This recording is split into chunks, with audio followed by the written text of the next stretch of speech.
दोस्तों, देश में जितनी भी मस्जिदें हैं वो सब की सब अवैध है। जितनी भी मस्जिदें हैं वो सब के सब मंदिर हैं।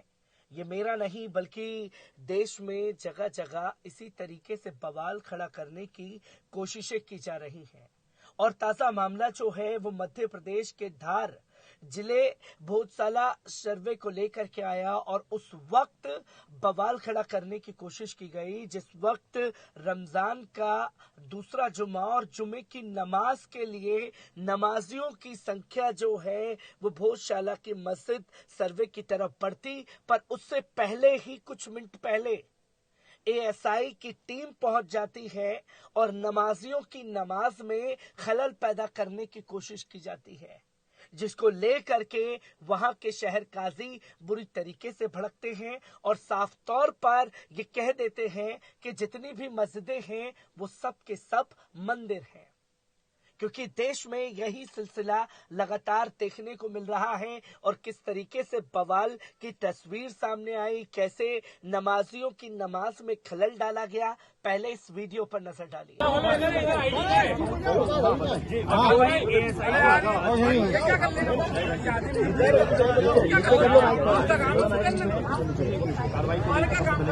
सबसे पहले मैं ये सोच रहा हूँ कि माननीय जरूरत नहीं है, क्योंकि 2003 का एक आदेश आर्कियोलॉजिकल डिपार्टमेंट का मौजूद है। जब तक वो आदेश पेंडिंग है, जब तक सर्वे नहीं होगा। क्या माननीय हाईकोर्ट ने बात नहीं मानी, सर्वे की रिपोर्ट दे दी। मेरा ये कहना है कि 1902 और 3 सर्वे मौजूद है और जब तक सर्वे रिपोर्ट वो मौजूद है, नए सर्वे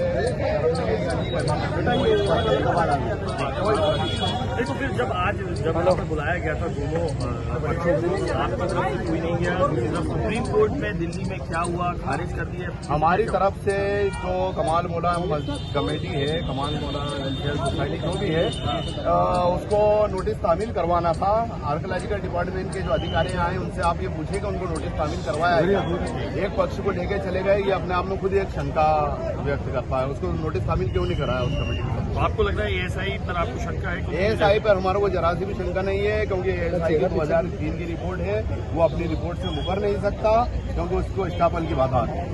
दलील क्या है? आप लोगों की दलील क्या है? जैसे यहाँ पर बोला गया है कि तमाम श्लोक है, घंटे है, घड़ियाल है, लेकिन आप लोगों की दलील क्या है? क्यों आप कह रहे हैं कि ये मस्जिद है? 2003 में और 1902 और 1903 में जो एनुअल सर्वे रिपोर्ट बनी थी, उस मस्जिद में उस एनुअल सर्वे रिपोर्ट में इस इमारत का कैरेक्टर मस्जिद घोषित कर दिया गया और वो आर्कियोलॉजिकल डिपार्टमेंट की है। इसी को लेकर 1998 में हिंदू पक्ष विमल कुमार गोदा हाईकोर्ट गए थे।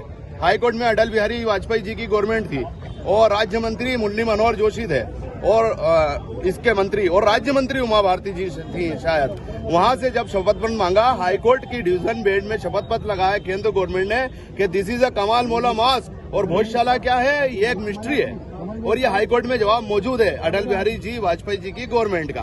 तो आर्कियोलॉजिकल डिपार्टमेंट अब इससे नहीं मुकर सकती, क्योंकि उसको स्टापल की बाधा आएगी। अब क्या करेंगे आप? सुप्रीम कोर्ट ने अभी सुप्रीम कोर्ट में मात्र हम सर्वे रोकने के लिए गए थे। हमारा पक्ष बहुत मजबूत है, हिंदू कम्युनिटी हमारे साथ है, हमको हिंदू कम्युनिटी से यहाँ पर कोई आपत्ति नहीं थी। 2, 4, 10 लोग यहाँ पर विवाद करते हैं। मैं ये साफ कहना चाहता हूँ कि सरस्वती माता कहते हैं, लेकिन वो सरस्वती के भक्त नहीं, लक्ष्मी जी के भक्त हैं। उनका सारा मकसद लक्ष्मी जी इकट्ठा करना। आपने कहा, आप अभी थोड़ी देर पहले कहा कि आप हाईकोर्ट भी जाएंगे और अभी आप मांग करेंगे कि आप 5 वक्त की नमाज भी। हाँ, मैं आपको ये बता रहा था कि हमारी सिर्फ इतनी सी तकलीफ थी कि यहाँ पर आर्कियोलॉजिकल डिपार्टमेंट ने माननीय जगमोहन जी जब मिनिस्टर थे, उन्होंने जब जो नियम वो दिया था आर्कियोलॉजिकल डिपार्टमेंट का कि हिंदू कम्युनिटी यहाँ पर इंटर कर सकते हैं पुष्प 2-3 या 2-3 चावल लेकर, इसके अलावा वो ऐसे विजिटर है वो पूरी चिट्ठी मौजूद। आपने देखा कि किस तरीके से लोगों की संख्या जो है वो बढ़ गई।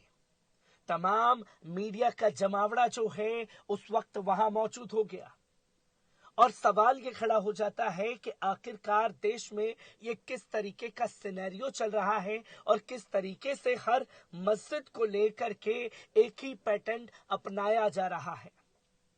और इसी को लेकर के शहर काजी ने बड़ा बयान दिया। क्या कुछ उन्होंने कहा, पहले उनके बयान पर नजर डालिए। सब मामलों के बाद ऐसा लग रहा है कि 5 टाइम की नमाज के लिए भी हाईकोर्ट जाना। आपने ये भी कहा कि 800 सालों से जाएंगे कब इस पूरे मामले आज हमने बात करी है, पूरे समाज के लोग बिठाएंगे। हमारी जो वेलफेयर सोसाइटी का व्यक्ति है जिसने इंडिविजुअल वहाँ पर याचिका लगा दी थी, हमारे समाज के किसी व्यक्ति को वहाँ पर अधिकृत व्यक्ति को नहीं बुलाया, न मजार कमेटी को बुलाया मुतवल्ली को, न नमाज इंतजामिया कमेटी को बुलाया, न वहाँ पर इमाम को बुलाया, न ये शहर काजी मुझे बुलाया, क्योंकि यहाँ पर कब्रिस्तान है, 700 साल का कब्रिस्तान है। तो यहाँ पर तो 1991 स्पेशल प्रोविजनल एक्ट भी लागू होता है। 47 के बाद स्थिति नहीं बदल सकती। मजार पे भी 1991 स्पेशल प्रोविजनल एक्ट लागू होता है, तो उसको सुना ही नहीं गया।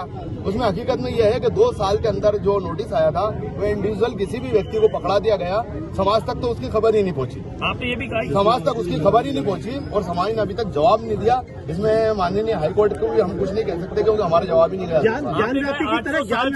ज्ञानव्यापी का मसला अलग है, वो वक्फ बोर्ड की है। यहाँ पर वक्फ बोर्ड प्लस आर्कोलॉजिकल डिपार्टमेंट है। 1958 है जो 1991 बना है, वो 1958 को ही लेके ही बना हुआ है। मैडम मंगलवार की पूजा का भी आप विरोध करेंगे? नहीं, मंगलवार की पूजा है ही नहीं। आर्कोलॉजिकल डिपार्टमेंट का कागज देख लो।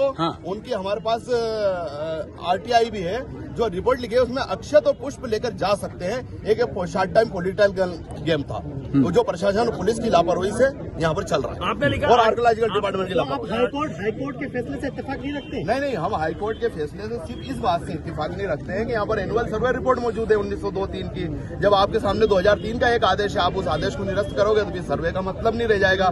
और जब वो आदेश है तो आप सर्वे नहीं कर सकते, क्योंकि हमारी याचिका चल रही है वहाँ पर जबलपुर हाई कोर्ट में प्रिंसिपल बेंच में। जब एक मामले में कहीं पर याचिका चल रही है तो आप उस मामले को सुन के उड़ सकते। काजी साहब, आपने भी कहा है कि 800 मीटर के दायरे में, तो ये जो 800 साल से 50 मीटर के दायरे में कई कब्र भी हैं, आपने कहा क्या उन्हें भी खोदेंगे? ये किस संदर्भ में कहा है आपने?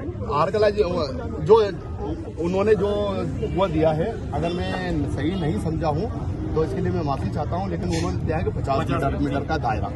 अगर 50 मीटर के दायरे में वो कब्रें हैं तो यहाँ पर हिंदुस्तान का संविधान भी ये बोलता है कि मृत व्यक्ति हो, वो चाहे कितना भी बड़ा अपराधी हो, लेकिन उसके शव का सम्मान करना पड़ेगा। नहीं, मतलब जो अगर बिल्कुल वो नहीं होगा। अगर वो होगा तो हम उसके लिए तुरंत वापस हाईकोर्ट जाएंगे। अच्छा, आपने ये भी कहा कि हिंदुस्तान के अंदर जितनी भी मस्जिदें उन्हें भी मंदिर बोला कि ये एक्चुअली में मुझे ऐसा लगता है कि जिन लोगों के पास ताकत है वो सभी लोग ये व्यवस्था बिगाड़ने की कोशिश कर रहे हैं। अब मोदी जी तो बोलते हैं कि सारा समाज हमारा परिवार है, तो मुस्लिम समाज भी उनका परिवार है यार, तो भैया एक बार हमारी भी तो मदद करो। अच्छा, आखिरी अरे काजी साहब जो रिपोर्ट है काजी साहब, हाईकोर्ट के सामने जाती है 6 सप्ताह बाद फैसला आता है।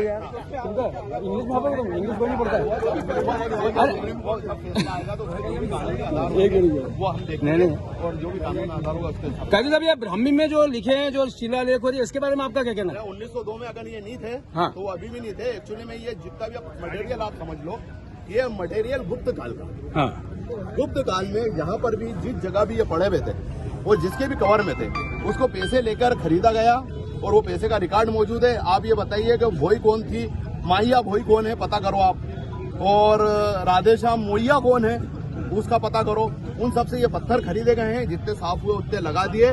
और ये हिस्ट्री का तालिब इल्म भी जानता है कि चूंकि यहाँ पर कला प्रेमी जनता रही, नमाज के बाद यहाँ पर खाली हो जाता था, तो जिसकी समझ में आया वो आप मांडो जाइए, आप देखिए वहाँ पर कि कितने नाम खुदे में, तस्वीरें खुदी हुई हैं तिरछुल मंडे में, उस तरह यहाँ पर। अच्छा, एक आखिरी क्वेश्चन ये सद्भावना के लिए, जो बदायूं में जो घटना है उसकी आप निंदा करते हैं क्या? बिल्कुल निंदा करता हूँ। मुसलमानों को हमेशा पीस से काम लेना चाहिए, संविधान से काम लेना चाहिए, और दूसरे लोगों से भी यही अपील करता हूँ कि आप पीस और संविधान से। तो जो आरोपी है उनके खिलाफ आप क्या कहना चाहते हैं? सख्त से सख्त कार्रवाई होना चाहिए। ओके।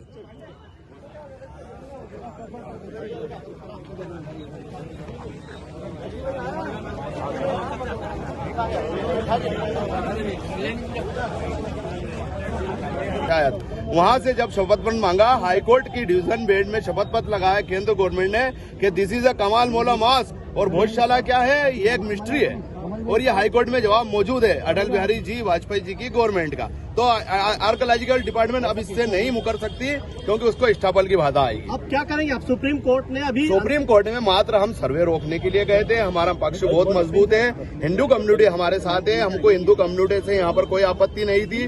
2, 4, 10 लोग यहाँ पर विवाद करते हैं। मैं ये साफ कहना चाहता हूँ कि सरस्वती माता कहते हैं, लेकिन वो सरस्वती के भक्त नहीं, लक्ष्मी जी के भक्त हैं। उनका सारा मकसद लक्ष्मी जी इकट्ठा करना। आपने कहा, आप अभी थोड़ी देर पहले कहा कि आप हाईकोर्ट भी जाएंगे और अभी आप मांग मांग करेंगे या 5 वक्त की नमाज भी? हाँ, मैं आपको ये बता रहा था कि हमारी सिर्फ इतनी सी तकलीफ थी कि यहाँ पर आर्कोलॉजिकल डिपार्टमेंट ने माननीय जगमोहन जी जब मिनिस्टर थे, उन्होंने जब जो नियम वो दिया था आर्कोलॉजिकल डिपार्टमेंट का कि हिंदू कम्युनिटी यहाँ पर इंटर कर सकती है पुष्प 2-3 या 2-3 चावल लेकर। इसके अलावा वो एज ए विजिटर है, वो पूरी चिट्ठी मौजूद है, लेकिन आर्कोलॉजिकल डिपार्टमेंट और पुलिस प्रशासन की लापरवाही की वजह से यहाँ पर पूजा भी शुरू हो गई, सब शुरू हो गई, जो कि यहाँ पर लिखित में नहीं था। सिर्फ इतनी थी कि आप लोग आइए, आपका स्वागत है, कोई सी भी धार्मिक किसी भी मस्जिद के अंदर किसी भी हिंदू समाज का कोई प्रवेश वंचित नहीं है, सब आ सकते हैं। लेकिन जो नियम है आर्कोलॉजिकल डिपार्टमेंट के यहाँ पर आते हैं तो वहाँ यहाँ पर उसका पालन करना पड़ेगा। जैसे हम मंदिर में आएंगे, जो नियम है उसका पालन करना पड़ेगा, इसके अलावा कोई झगड़ा नहीं। हाईकोर्ट जाएंगे? हाईकोर्ट जाएंगे। दूसरी ये है कि हमारे पास उस वक्त के डॉक्यूमेंट मौजूद हैं कि जब ये मस्जिद को अधिग्रहण किया गया था 1952 को 1909 के बाद, जब ये कहा गया था कि अगर कोई शख्स नमाज पढ़ने के बाद, मस्जिद बंद होने के बाद भी अगर यहाँ पर नमाज पढ़ना चाहे तो उसके लिए मस्जिद पुनः खोली जाए। तो आज तक तो हमने सोचा नहीं, लेकिन अब हमको इस सब मामलों के बाद ऐसा लग रहा है कि 5 टाइम की नमाज के लिए भी हाईकोर्ट जाना। आपने भी कहा कि 800 सालों से जाएंगे, कब इस पूरे मामले आज हमने बात करी है, पूरे समाज के लोग बिठाएंगे। हमारी जो वेलफेयर सोसाइटी का व्यक्ति है जिसने इंडिविजुअल वहाँ पर याचिका लगा दी थी, हमारे समाज के किसी व्यक्ति को वहाँ पर अधिकृत व्यक्ति को नहीं बुलाया, न मजार कमेटी को बुलाया मुतवल्ली को, न नमाज इंतजामिया कमेटी को बुलाया, न वहाँ पर इमाम को बुलाया, न इसे शहर काजी मुझे बुलाया, क्योंकि यहाँ पर कब्रिस्तान है, 700 साल का कब्रिस्तान है। तो यहाँ पर तो 1991 स्पेशल प्रोविजन एक्ट भी लागू होता है, 47 के बाद स्थिति नहीं बदल सकती। मजार पे भी 1991 स्पेशल प्रोविजन एक्ट लागू होता है, तो उसको सुना ही नहीं गया। उसमें हकीकत में यह है कि 2 साल के अंदर जो नोटिस आया था वो इंडिविजुअल किसी भी व्यक्ति को पकड़ा दिया गया, समाज तक तो उसकी खबर ही नहीं पहुंची। आपने ये भी कहा समाज तक उसकी खबर ही नहीं पहुंची और समाज ने अभी तक जवाब नहीं दिया। इसमें माननीय हाईकोर्ट को भी हम कुछ नहीं कह सकते क्योंकि हमारा जवाब ही नहीं गया। ज्ञान का मसला अलग है, वो वक्फ बोर्ड की है, यहाँ पर वक्फ बोर्ड प्लस आर्कोलॉजिकल डिपार्टमेंट है। 1958 है जो 1991 बना है, वो 1958 को लेके ही बना हुआ है। मतलब मंगलवार की पूजा का भी आप विरोध करेंगे? नहीं, मंगलवार की पूजा है ही नहीं। आर्कोलॉजिकल डिपार्टमेंट का कागज देख लो। आपने सुना शहर काजी वकार सादिक साहब को, जिन्होंने एएसआई के इस सर्वे को लेकर के सवाल खड़े किए और ये कहा कि रमजान का दूसरा जुम्मा था, उस दौरान जो है संख्या बढ़ती और हम इस मामले को लेकर के तमाम जगह पर अपनी याचिका दायर करेंगे। पर याचिका को लेकर के मुस्लिम पक्षों की इस याचिका को सुनने से ही मना कर दिया गया सुप्रीम कोर्ट द्वारा, जिसमें हिंदू फ्रंट जो संगठन है उसके हौसले बुलंद हो गए और देखते ही देखते एएसआई की टीम सर्वे के लिए भी पहुंच जाती है। और सवाल ये खड़ा होता है कि 2024 के चुनाव को देखते हुए ये सिलसिला देश भर में हर मस्जिदों के खिलाफ शुरू हो चुका है। हर एक पहलू को आपके साथ साझा करता रहूंगा। दीजिए इजाजत, शुक्रिया।